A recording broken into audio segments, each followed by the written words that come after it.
We live in a violent age. Crimes against the person increase in numbers daily. But this scene, though typical, is really a piece of mayhem deliberately staged by trained and self-controlled experts under the guidance of Steve Powell. Steve Powell, a martial arts instructor of international reputation, has combined a unique blend of karate, Hai Lam Kung Fu, and Thai boxing into this course in self-defense techniques. All the movements must be used in a controlled manner, employing only the amount of force necessary to preserve oneself. Excess use of force rebounds on the user. Of course, prevention is better than cure, and there are plenty of simple precautions one can take to keep out of situations where violence can occur. But if violence becomes inevitable, it's better to be prepared in body and mind to deal with it. Steve Powell's system is called Choshin Kai, quiet mind. Perhaps in his case, a quiet mind stems from confidence in his ability. But both men and women can gain that confidence with the help of simple techniques. Their use depends on a fit organism. And Steve has formulated a series of exercises to that end. We'll watch him demonstrate them before trying them for ourselves. Press-ups. Place the hands on the ground outside the shoulder joints. Don't overexert yourself at first, but build up proficiency at a rate that you can manage. This exercise is for the strengthening of chest and arm muscles. Keep the whole body as straight as possible, right down to the heels.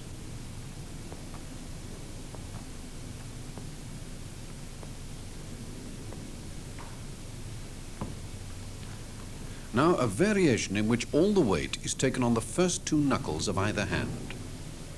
This will be developed later in straight line punching.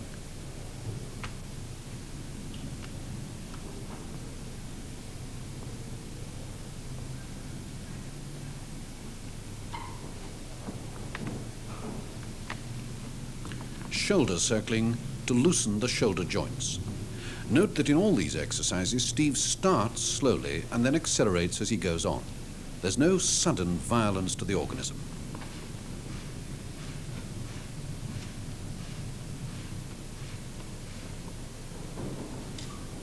Now we reverse the situation.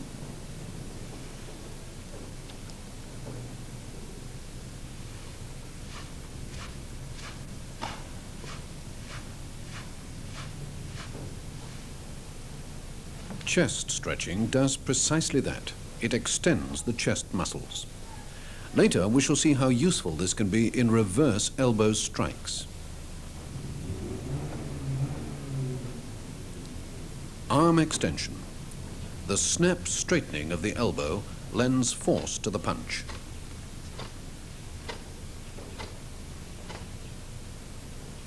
Now, squatting or deep knee bending. Heels flat on the floor, back straight. On the rise, the knees are pushed back. This will be useful later on in practicing thrust kicks.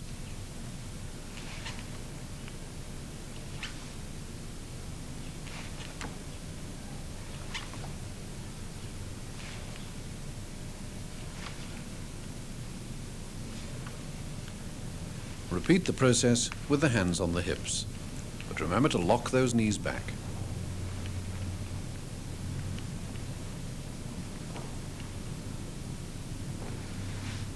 Now the lunge to increase the flexibility of legs and hips.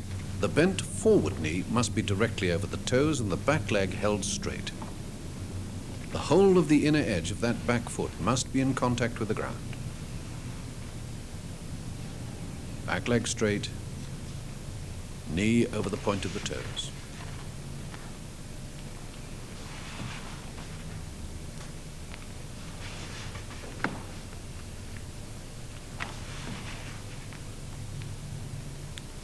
Turn the heel inwards and an even deeper squat is possible. Remember, keep that back straight. And remember too, that at first you may need to rest between exercises.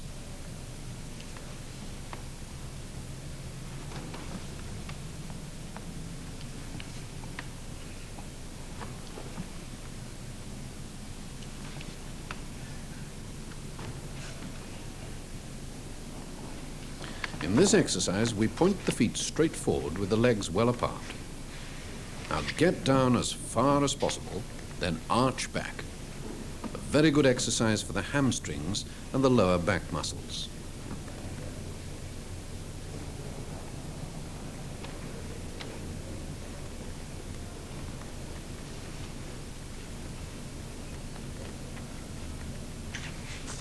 Leg swinging helps with hip joint mobility. You start low at first, swinging only to waist height. The height of the swing can be increased to Folie Bergère height only with practice.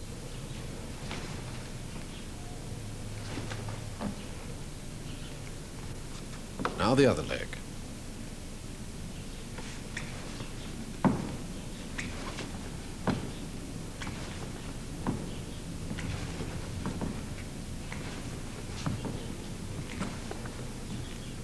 The side raise version of this exercise will be used later in kicking. Note where the toes are pointing.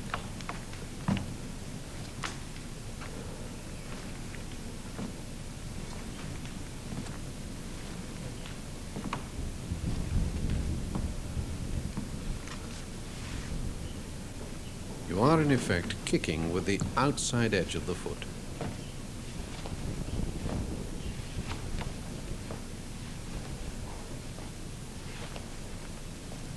Now, raise the leg, like this, until the heel and the knee are in line with the hip. Very good for balance, when you've mastered it. And also for the roundhouse kick we shall be seeing later.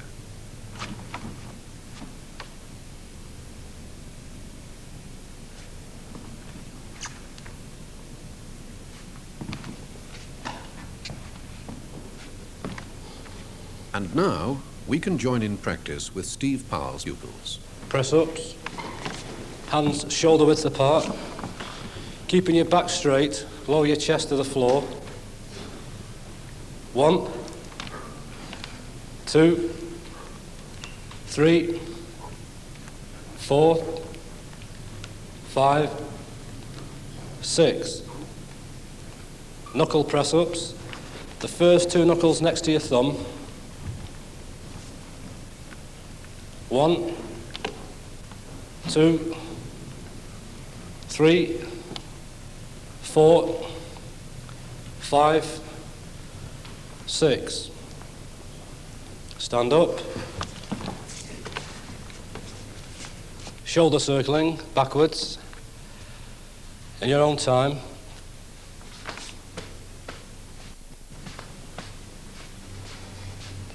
Stop. And shoulder circling forward in your own time.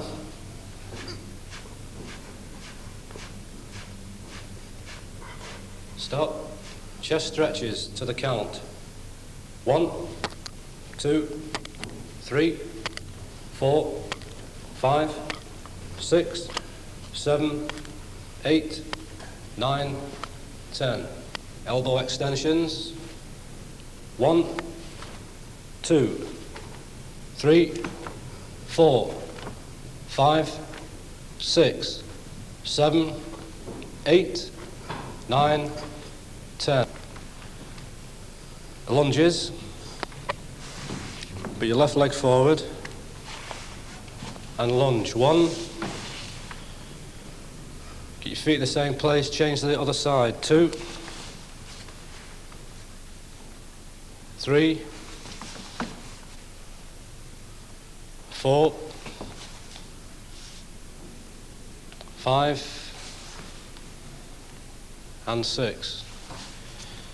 Change your weight to half a split and half a squat. 1, 2, supporting heel flat. 3,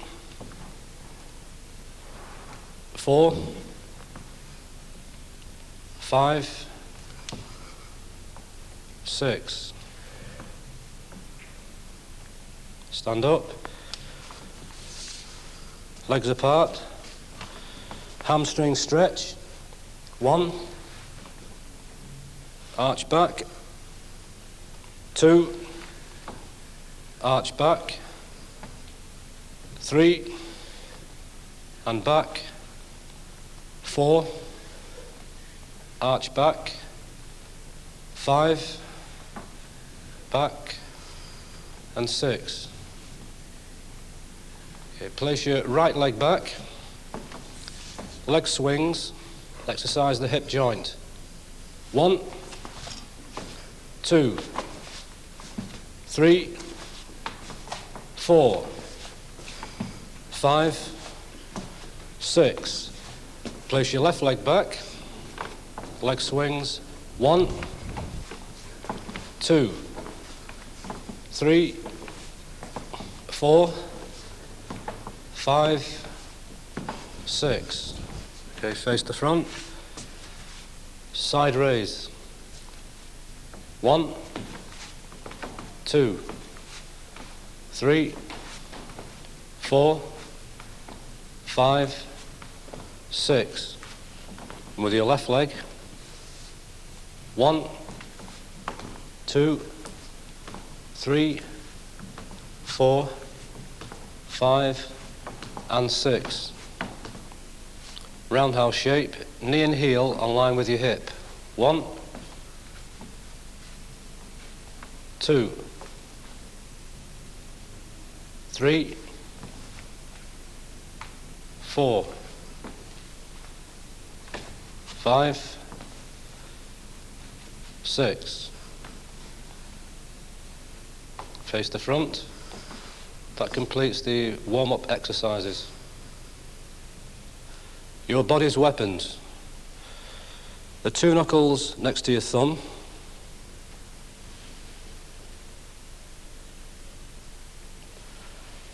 The palm heel.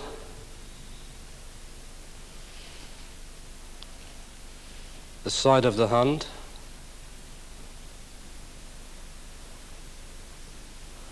The back of the fist.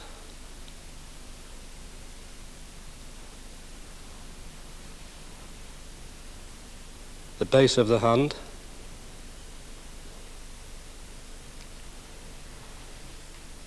The inside next to the thumb. The inside of the forearm. The outside of the forearm.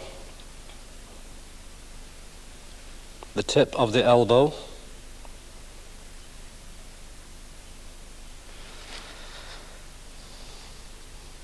Your knee. Instep. The toe of your shoe. The ball of the foot. And the heel.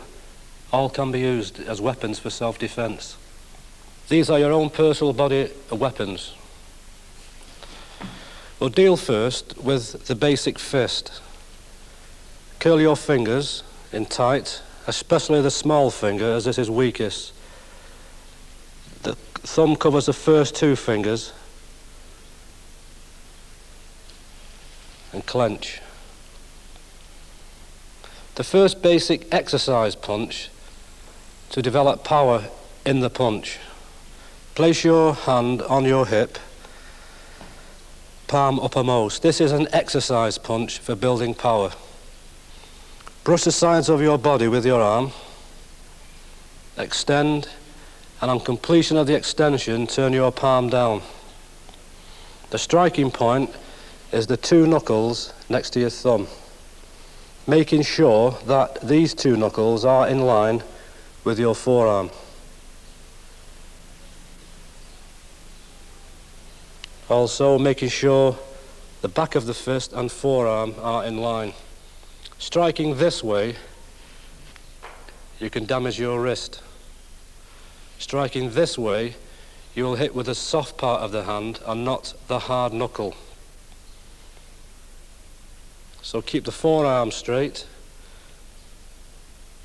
and the 2 knuckles in line with the center of your forearm. Return to your hip, extend, turn the palm over. Return to your hip, extend, turn the arm over. The same with your left. Brush the sides of your body, turn the palm over, return to your hip, Extend, turn the palm over. Hold this last position. Place your right hand on your hip. At the same time, draw your left hand back and extend your right. Turn the palm over and flex to your shoulder muscles. Relaxation first, extend, flex the shoulder muscles. Relax,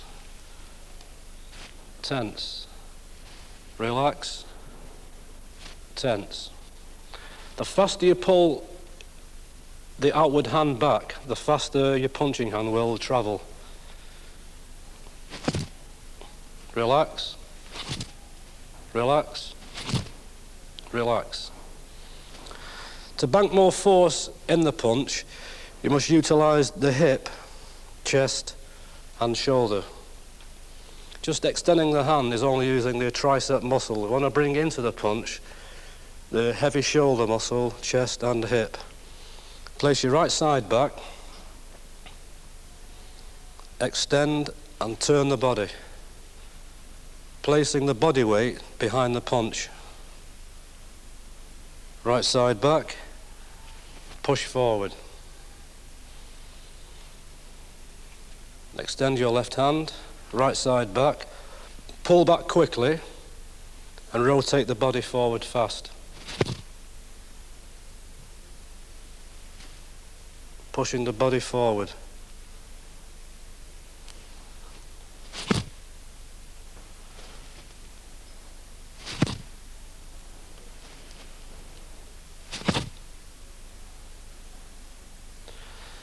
The same movements are used for the palm strike. And in cases of extreme necessity, if you leave the thumb sticking out, you can also catch the eye. But this must be used only in cases of extreme need. Palm strike. The exercise to develop the palm strike. Hip and shoulder behind the blow. This blow is usually aimed for the nose. Turning the body strongly. Palm strike.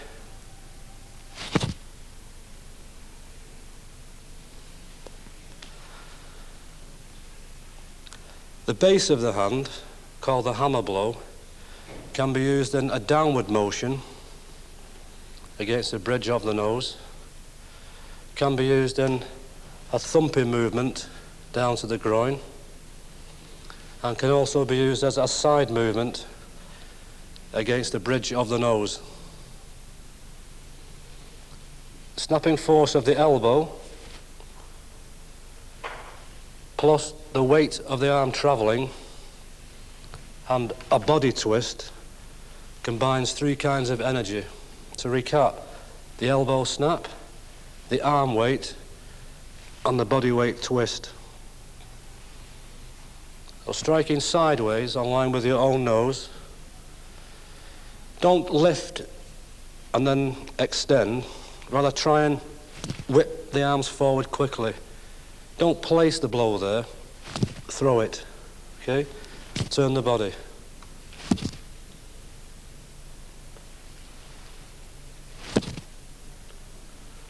Twist the body violently to increase the force of the blow. The same movement can be used for the side of the hand, usually aimed against your opponent's throat.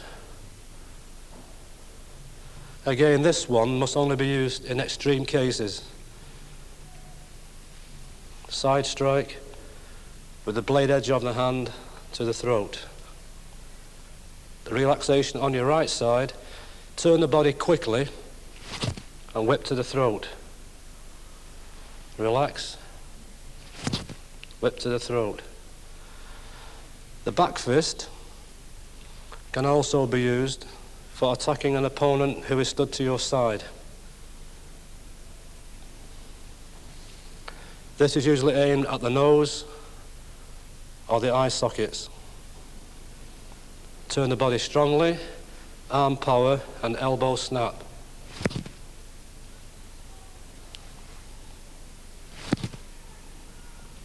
This can also be used when opponent is face on to attack the temple in a snapping motion. Attacking the temple.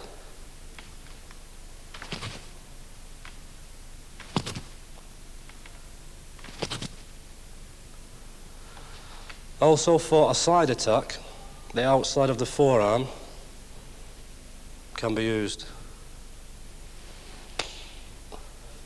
against the throat, against the top lip, between the eyes or the nose. Again, a forceful twist of the body using the outside of the forearm.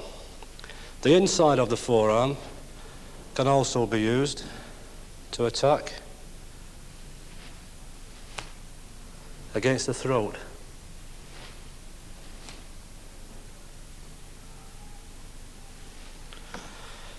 Next is the elbow. The elbows can be used in various ways. As an elbow thrust,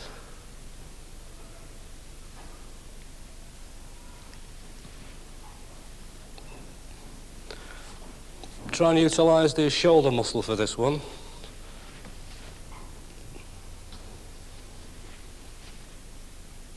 Work both your right side and your left side.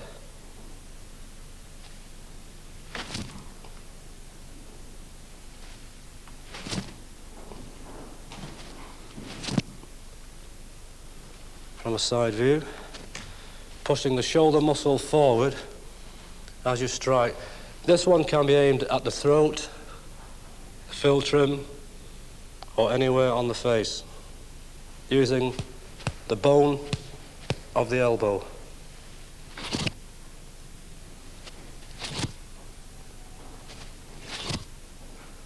That is the elbow thrust, thrusting forward. The elbow can also be used in a hooking fashion, hooking the elbow round this way, describing an arc.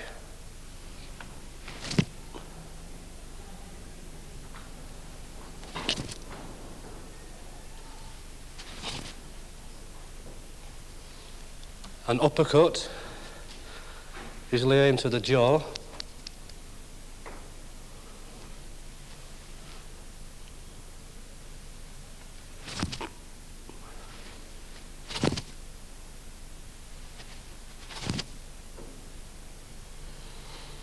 The falling elbow strike, striking over the top against the bridge of the nose or the side of the neck. Make sure the hand travels down the center using the bone of the elbow, and on the impact point slightly drop your weight down to increase the weight of the blow. Just place your left leg forward, bring the elbow down. At the impact point, drop the weight down, but still keeping balance.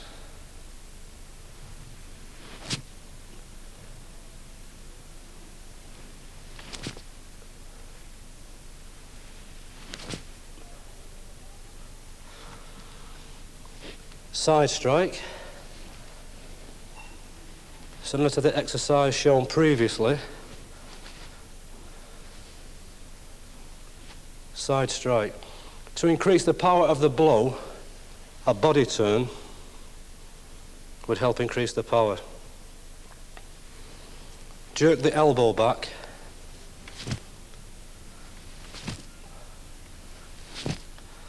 Plus a turn. When practicing, always imagine your opponent stood at the side of you, striking to the top lip, the throat, the jaw, or the nose. Quite similar to this is a reverse elbow hook. Imagine the opponent stood behind you, twist the body, and bring the elbow past your center line. Reverse elbow hook. Twist the body and jerk the elbow quickly into your opponent's neck or jaw, using the bony tip of the elbow. Twist the body past the centre line.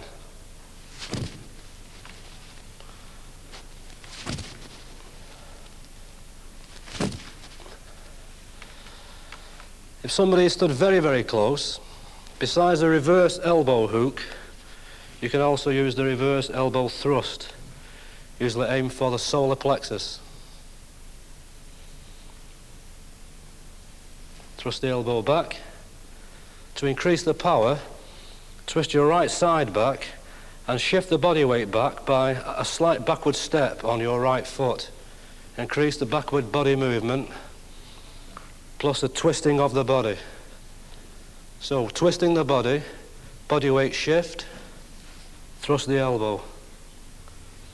Target area is the solar plexus. Solar plexus strike.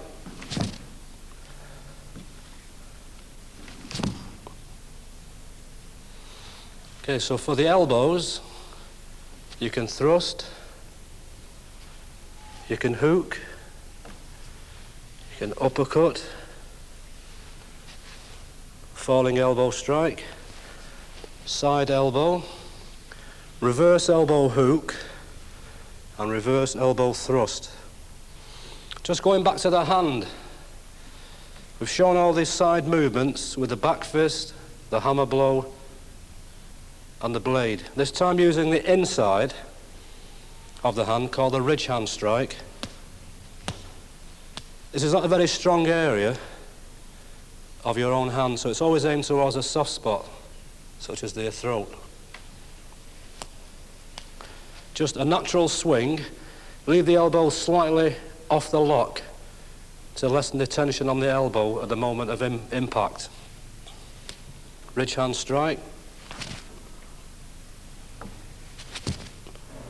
Twist the right side of the body forward. Ridge hand strike against the throat.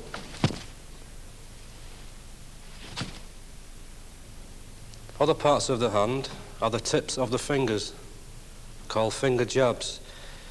These only must be used in extreme cases. These are usually directed towards the eyes. Something less dangerous would be a flick of the back of the fingers to temporarily blind the person, temporarily, not permanently. Usually the back of the fingers are whipped against the eyes for a distraction and followed through with a more powerful blow to the solar plexus. So the finger jab must only be used in extreme cases. One other finger technique is to clench the fingers in a bunch with the thumb. This is called the woodpecker jab for close-in work, and this is also whipped against the eyes. Again, only used in extreme cases.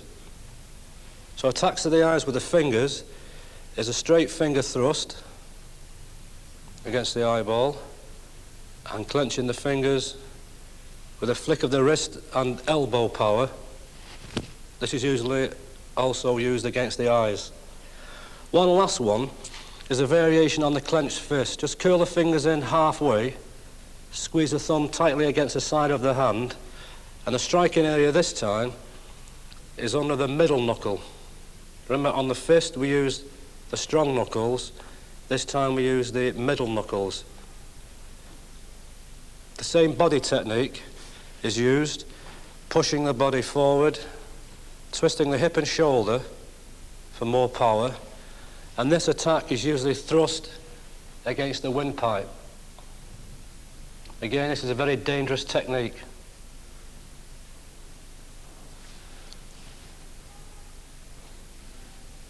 Middle knuckles, attacking the throat. Twisting the shoulder and hip.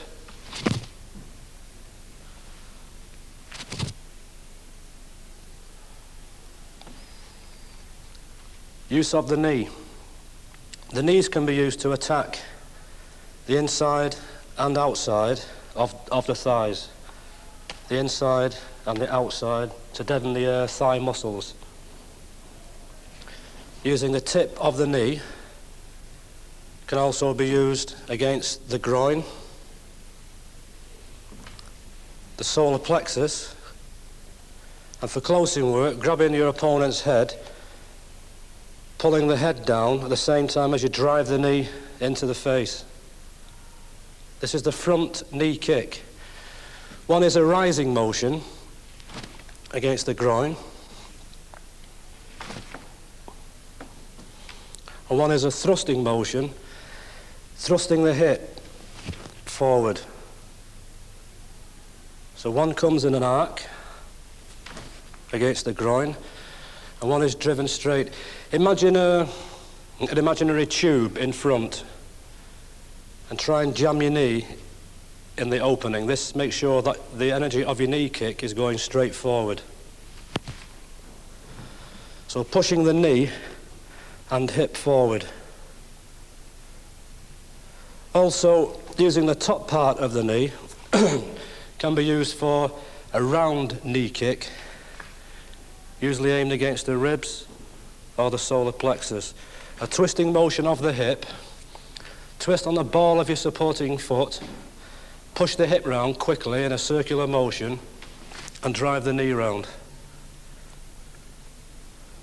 Are these movements using the hip for the knee kick, for the straight knee kick, and the round knee kick also serve as preparation for kicking techniques.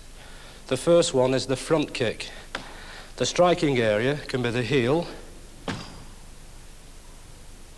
or the ball of the foot or the toe of a strong shoe. Make the same shape as the knee kick, pushing the hip forward. And when you reach this position, snap your foot forward into a front kick. Now again, there are two types. Going back to the first knee kick, to the groin, the same technique of the hip with an extension of the foot brings you into a front snap kick aimed against the groin. Don't leave the foot out to be grabbed. After you've hit the target, snap the foot back quickly. Groin kick.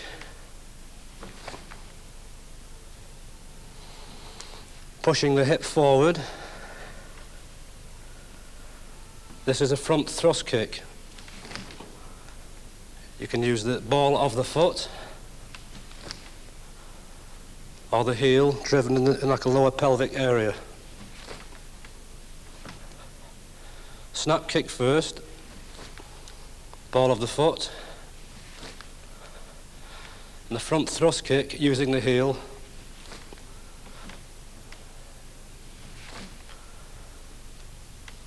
Low front kicks using the ball of the foot or the toe can also be aimed towards the shin to serve as a distraction. Most times it's used off your forward foot into the shin bone for a distraction, and followed through with an eye jab.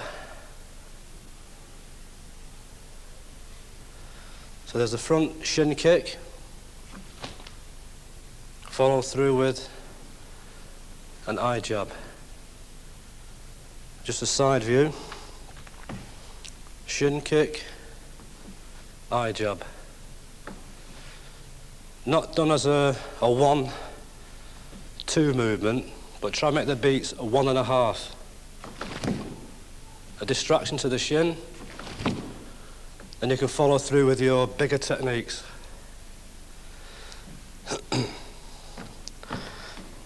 Attacking to the side, or counter attacking, this time the striking area is the heel. Okay, for the basic side kick, raise your knee and heel, making sure the knee and heel are in line towards the target area. Stamp down for the stamping side kick. This is usually aimed against the inside of the thigh, the outside of the thigh, the pelvic bone, and as you become more supple, it can be done against the solar plexus, the sternum, the ribs, or base of the spine. Okay, slowly raise the knee and heel on line, stamp.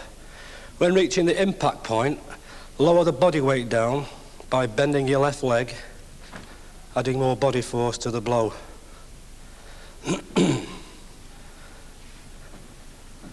That's the position, that's the body weight drop.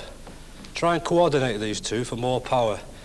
Raise the knee, drop the body weight, that's your stamp.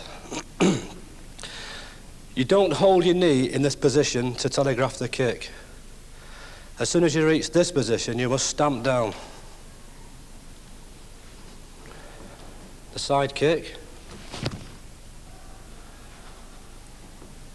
Inside and outside of thigh are the areas to attack. Once you become more supple, the same kick can be aimed at hip height.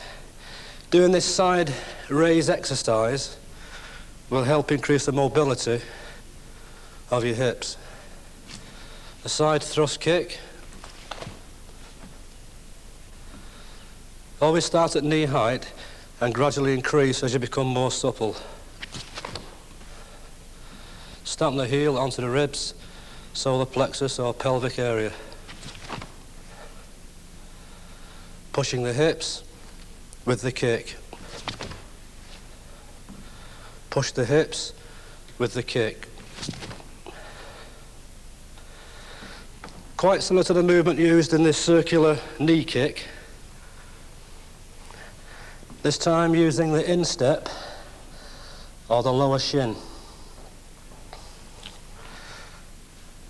Extend the leg and kick. This is called a roundhouse kick. If your opponent is facing this way, then you must kick round against the vital areas, which will be explained to you later. Again, you don't hold your leg out in case it's grabbed. Once you've hit, with a violent twist of the hip for more body power, then slap the leg back to avoid being grabbed. This can be aimed at the groin, against the knee joints, this way, against the calf, to deaden a leg muscle, against the thigh. If there's somebody who is a good kicker, or is very mobile on his feet and can move around, and your blows aren't, like reaching the target, areas, low kicks against the calf, the knee joints and a thigh will slow down his footwork, and once the muscle is deadened, then he won't be able to kick you.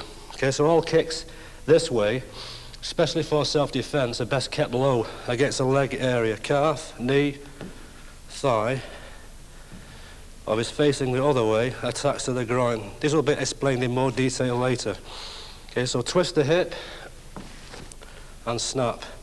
Just for a mobility exercise, when you get more supple, you can go up to face height.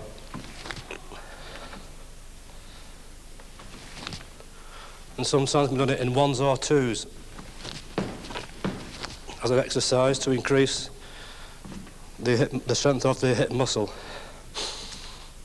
If you attack from the back, you can also use the heel in a back kick.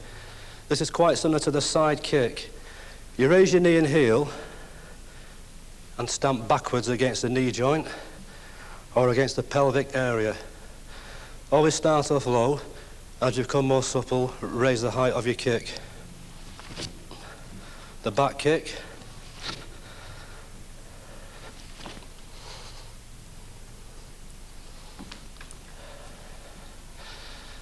Those complete most of the basic body weapons. These are the vital areas we'll be showing you how to attack. Between the eyes, the nose, the chin, the throat, the sternum bone, the solar plexus, the pelvic region, the groin, inside, outside of the thighs, knee joints, and the shin bone. From the back, you can also attack the base of the spine, the back of the neck, and side attacks can be done to the ribs and side of the neck. But most of the major vital spots lay down the center line. We'll now show you how to attack these with your own body weapons. You can attack the solar plexus with a straight thrust punch. You can attack the groin with a front kick or a knee kick. The inside and outside of the thighs can be attacked with round kicks, left or right leg. When in very, very close, you can use your knees against the inside of the thighs or the outside of the thighs. Front stamp kicks can be used against the knee joint, the toe of the shoe against the shin bone, round kicks against the calf. If you kick through, the opponent will lose his balance and fall to the ground. Upper body targets, the throat, can be attacked with the leopard paw, can be attacked with the fist, thumb up or palm down. The sternum bone can be attacked. The palm can be used against the nose, leaving the thumb out to try and catch the eyes. The eyes can also be attacked with finger jabs, with woodpecker jabs. The side of the neck can be attacked with the side of your hand. The temple can be attacked with a back fist. The hair can be grabbed, driving the knee into the face. If the hair is short, you can grasp the back of the head or grasp the ears and rip the ears down as you place the knee into the face. If somebody is at the side of you, you can again use the same weapons in a similar way. You can use the hammer blow to the groin, to the solar plexus, to the nose. You can use the back of the fist against the eye sockets, the side of the hand against the throat, side of the hand against the groin. If you're very, very close, you can use the outside of the forearm, the inside of the forearm. Even closer, you can use the elbow to the solar plexus, the elbow to the chin. If he's behind you, a side step gives you a groin strike, reverse elbow thrust, reverse elbow hook. If the distance is greater, you can use the back kick. There's a low back kick against the knee, a medium back kick to the pelvic or groin area, and a higher one against the solar plexus. Very, very close in face to face, whereas perhaps you'd be too close in to use an effective straight punch. Then use of the elbows that come into play. Then there's an elbow hook, an elbow straight, the falling elbow, and finally the uppercut. Many publications say when you're grabbed, you must do all these fancy wrist turns and step this way, step that way. The answer to practical self-defense is not to be involved in all the meticulous things. That takes 2 years. To learn. All you want is something you can learn today and use today. So if somebody does grab hold of you, don't try and respond with this and that and this. Just simply use a knee kick, use a throat strike, use a palm strike. If you're grabbed, hit. If both your arms are pinned down and in close, again you can use knee strikes, or using the tip of the forehead, you can drive this into your opponent's nose. But essentially, if you're grabbed, don't become involved with too many wrist maneuvers, because while you're occupied with this hand, his other hand is free to hit you. If you also become involved with these fancy wrist grips, it can also kick you in the groin. Nobody's going to stand there and cooperate. As soon as you're grabbed, respond naturally, kicking the groin, punching the face, releasing the grip, elbowing, using your head. All body weapons must be used naturally, without thought, and only by constant training can you attain this. Well, let's show you how to develop power in these techniques by use of a training pad made from foam, which can be used to strengthen the muscles used in the striking. The best kind of material to use for a punching or kicking pad is a polyethylene plank. It's a strong foam that will absorb most of the shock. I say most, but not all. If you haven't got a pad, perhaps if you bought some army kit bag from an army and navy stores and filled it with rags or sawdust for a punch bag, you can also use that. But anyway, if you're short of space and you haven't in your garage to hang a punch bag, polyethylene foam plank bound with masking tape or just covered with a vinyl should suffice for a training pad. Okay? Punching the air increases speed and develops form, but you must have something to hit to use the correct muscles used in hitting.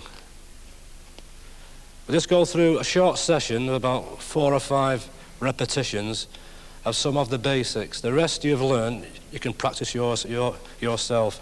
First, a basic punch to the solar plexus. Remember, left side forward, twisting the body strongly into the punch. Okay? Solar plexus punch. It can also be aimed at the throat.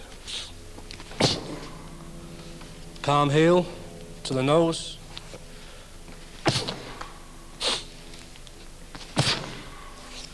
Closer in, elbow straight.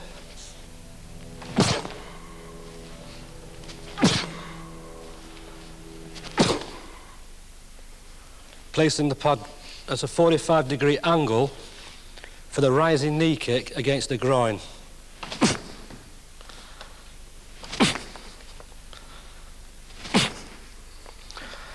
For the groin kick, place the pad down using the instep.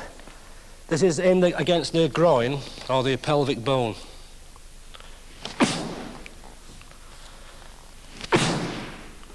The groin kick. For the front kick, using the heel, thrusting the hip forward, the front kick.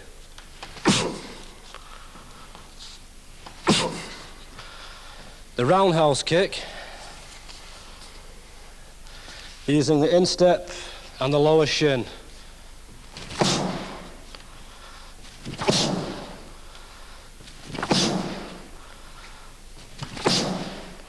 Remember, this kick is most, for practical self-defense, is best kept low.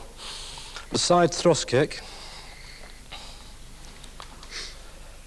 knee and heel align with your hip and thrust. Push the hip with the kick. You'll get more power if you step. Place your left leg behind your right and push the hip with the kick. Once you get used to this step, make this step faster by a slight skip, making sure the knee and heel are aligned with the target area. In the side thrust kick.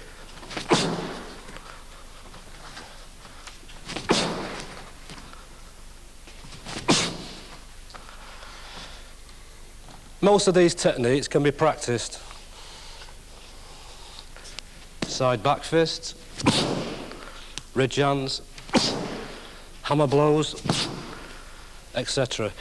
All the techniques shown previously must be worked out with on a pad as well as in the air. Only by using a pad will you build striking power. We'll now move on to the basic defensive positions. As you remember, most of the vital spots lay down your centre line. So this is the area that must be protected. Nothing fancy like you see in films, wide open. Centre line of protection. You must keep your hands in front of you at all times. And then when the attack comes off a hand or a foot, the attack has to pass your hands. Okay, so you guard your centre line. Left hand in the centre, guarding the lower half. Right hand at the top half. Never have both hands down, exposing the top half of your body.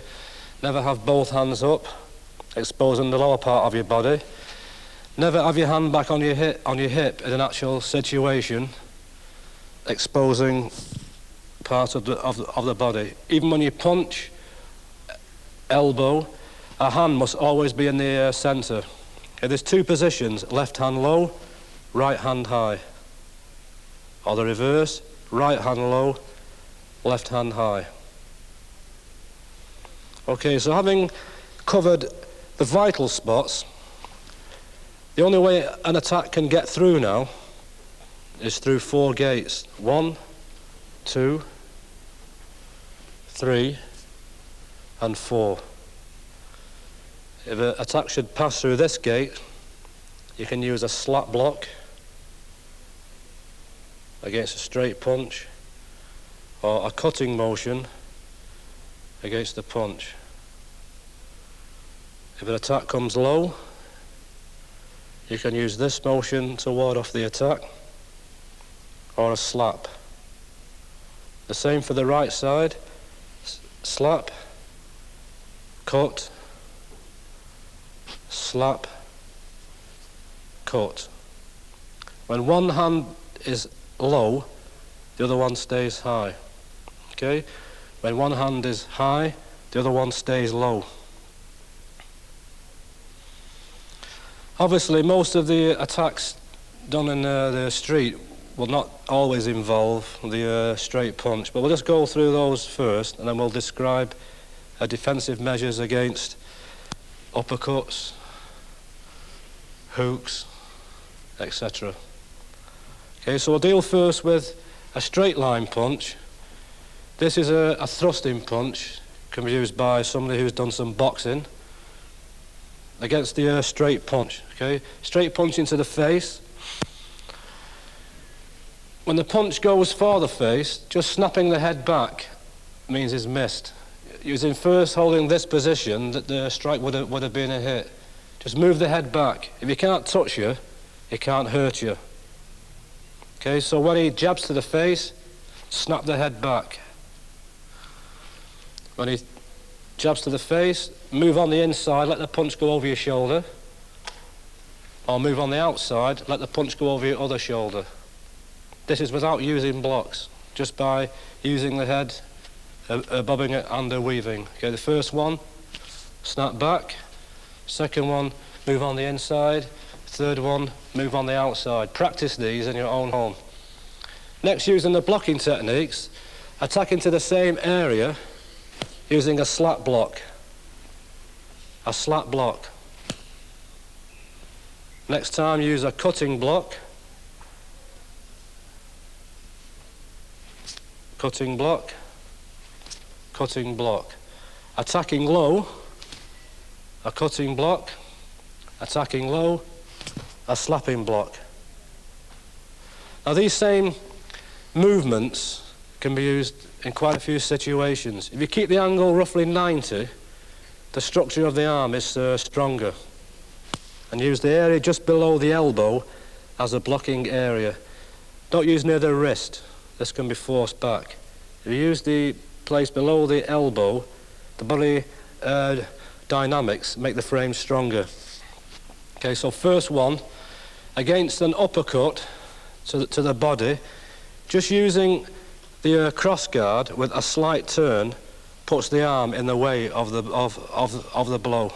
Okay, so from an uppercut, turning the body this way, it's not an actual block, it's moving the frame, the strong frame, towards the blow. So his soft part is being hit against your hard part. So the harder he punches, the more he hurts himself. So against an uppercut, just jamming the hand down there. Okay? The cutting block against a straight punch with a slight body turn can also be used against the hook. This way. If the hand is in front and he hooks, just a short body turn. And again, the soft part of his arm is banged against your hard, bony surface. And the best thing to do is to try and combine a strike with a block. The reason being, if he's punching twice, most schools teach block, then punch. But if he's punching twice, 1, 2, then you both get hit at the same time. So the idea is to try and, against a straight punch to the face, is to block and punch at the same time. Okay, so from this position, block and punch at the same time. If any movement feels weak, this can be changed to a more softer area, such as the eyes or the throat. If an attack comes high, you can slap block and again punch. This movement is weaker, so it's usually combined with an eye jab. A block coming low, straight, you're blocking again.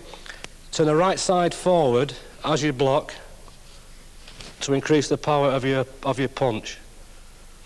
Against an uppercut, the same way, this way, and also punching, palming, or finger jabbing.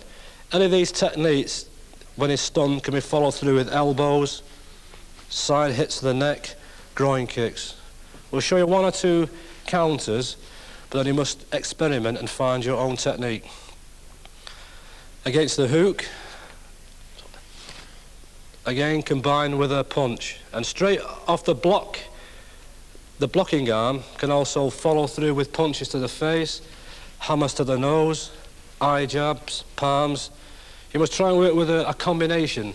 When you're very, very close, it's elbows, headbutts, finger jabs, palms, knee kicks. From a longer distance punch, against the hook, if you've moved back to avoid the hook, you're like a longer range now, and then your kicks can be used, roundhouse kicks to the ribs, solar plexus, or groin kicks. Okay, so against the hook, you're close in, 1, 2. If you duck underneath the hook, this way, you can attack the groin, attack the waist. Punching to the face again, block and punch for close in. If you're using a snapback, when you can't reach with your hands, then you bring into place your feet. So it's all a matter of distance. The distance determines which weapons you must use. Close-in weapons are the short punch and elbows, knees. Medium distance weapons are punches straight, punches round, groin hits. Long distance, you want to use a fist, it must be used with a sliding forward. Long distance kicks, if you're too far away, then you must slide forward. If you are attacked and you're not confident in your ability to block, and just keep the distance. Try and be aware of distance. Try and be aware of the length of your opponent's legs, so when he kicks you, you're out of range. Take note of the length of his arms. I'm in range from here. If I keep to this distance, I only have the feet to worry about. If he moves towards me, then I move further back. And try and practice also against somebody who's lunging towards you fast to do some sidestepping movements. Step into his weak side. If I step on this side, then I must hit at the same time, because on this side I'm facing a danger of being punched, being elbowed, being kneed. So try and take note of the opponent's attacking side and move on to the weak side. Therefore, the stronger weapons now can't be used against me unless he turns bodily, and then from there you can knee kick, etc. However proficient you become, don't try to be Superman. Steve Powell is a well-known film stuntman and fighter. For him and his colleagues, this is a bit of tongue-in-cheek fun. And because all the participants are experts, nobody gets hurt. But if this were a real situation, Steve would be the first to run for it. Discretion is the better part of valor, and we are not in the business of violence.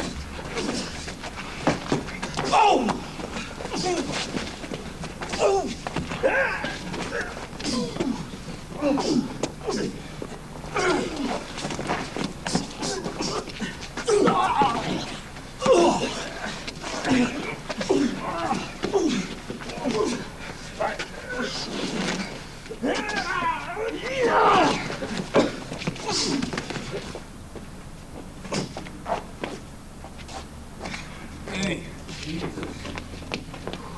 Come on, come on.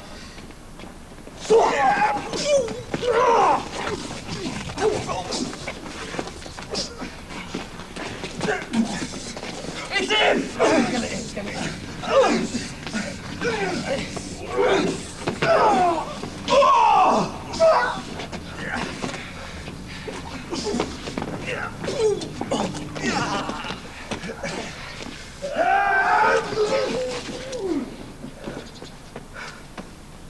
The slightest sign of any trouble, be it a bar or in the street or in a local club, the best thing to do is just to walk away, ignore it. But if you are forced into a situation and you know that trouble is going to begin, then don't bother about blocking. You must always hit first.